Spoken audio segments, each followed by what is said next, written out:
what's going on right now. Cease fire deal को लेकर बड़ा सस्पेंस।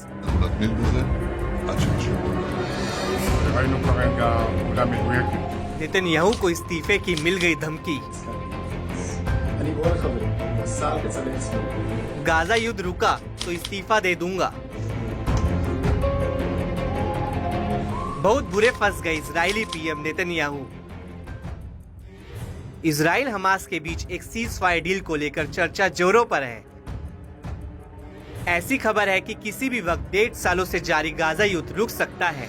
दोनों ही खेमे अपने पूरे दांव पेच लगाकर अपने अपने पक्ष में सीज फायर डील को करने की जदोजहद में हैं।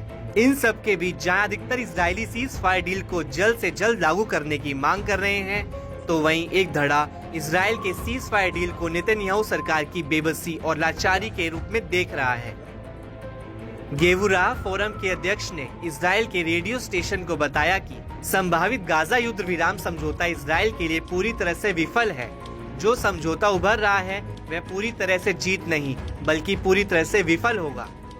जिस इरादे के साथ इजरायली पीएम गाजा में हमास के खिलाफ युद्ध लड़ने के लिए उतरे थे, उसकी अब कोई भी बात नहीं कर रहा है। खुद नेतन्याहू इस मामले पर चुप्पी साधे हुए हैं। वहीं हमास के हमलों में मारे गए गोलानी ब्रिगेड के 91वीं बटालियन के प्लाटून कमांडर लेफ्टिनेंट के पिता ने भी इजराइल और हमास के बीच सीज फायर डील का विरोध किया है। उन्होंने कहा कि इजरायली पीएम को इससे पहले कभी इतना बेसहारा और कमजोर नहीं देखा जितना वे अब हमास के सामने हो गए हैं।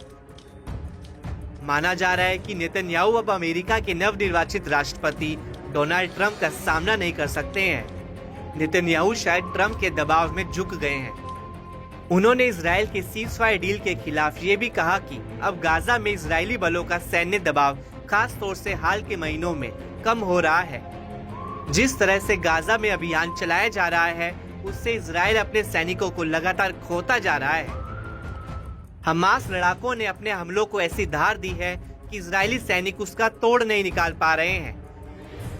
गाजा में हो रहे इजराइल के नए नुकसान पर पीएम नेतन्याहू और सैन्य मामलों के नए मंत्री इन चीजों को जारी रहने दे रहे हैं। सैन्य नेतृत्व में किसी भी तरह का हेरफेर नहीं कर रहे हैं। इन सब के बीच इजराइल के कई मंत्री भी सीज फायर डील को लेकर अब अपनी नाराजगी जताने लगे हैं। इस कड़ी में इजरायली मंत्री इतमार बेन गवीर ने वित्त मंत्री बेजेल स्मोट्रिच से यहाँ तक कह दिया कि यदि गाजा में युद्ध विराम समझौता लागू हो जाता है तो वह उनके साथ इस्तीफा दे दें। बेन गवीर ने कहा कि जो समझौता आकार ले रहा है वह हमास के सामने आत्मसमर्पण का सौदा है। इसलिए मैं अपने मित्र बेजेल स्मोट्रिच से आग्रह करता हूं कि वह मेरे साथ जुड़ें और इस सौदे के खिलाफ काम करने में सहयोग करें। मेरी यहूदी पावर पार्टी के पास अकेले इस सौदे को रोकने की शक्ति नहीं है, लेकिन साथ मिलकर ये संभव है। हम प्रधानमंत्री के पास जा सकते हैं और उनसे कह सकते हैं कि अगर उन्होंने इस सौदे को पास किया तो हम सरकार से इस्तीफा दे देंगे।